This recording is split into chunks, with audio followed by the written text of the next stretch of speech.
ठीक है। कुछ ऐसे भी व्यापारी हैं जो गली गली में घर से काम कर रहे हैं, जो सराफा को पैसा भी नहीं देते ना, सराफा के मेंबर भी नहीं है।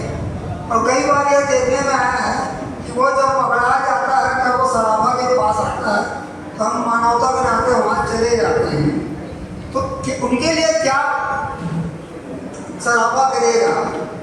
मेरे हिसाब से एक बार दिया, मेरे हिसाब से तो उनको बिल्कुल पनिशमेंट देना चाहिए कि आप सराफा के मेंबर नहीं हैं, आप जाइए और आपका काम करिए। आप घर से काम कर रहे हैं, सराफा का आप सहयोग नहीं कर रहे हैं, गली गली में घर से लोग सराफा का काम कर रहे हैं। जब हमको पता लगता है कि यार ये भी होलसेल कर रहा है, वो भी होलसेल कर रहा है, कोई सोने का काम कर रहा है, कोई चांदी का काम कर रहा है, जितने यहाँ रजिस्टर्ड हैं उससे उसके लगभग आधे घर से काम कर रहे हैं।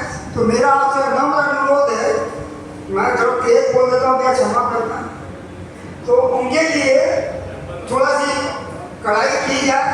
अगर उनके साथ कोई हादसा होता है तो सराफा का कोई भी पदाधिकारी उस दिन उसके लिए ना जाए, तब उसको पता लगेगा कि भैया बगैर सराफा के मैं नहीं हूँ, और सराफा का जो है मेरा अस्तित्व तो सराफा में कराड़ी है, और लोग मैं सराफा में ही रहूँ तो ठीक रहेगा। जय हिंद।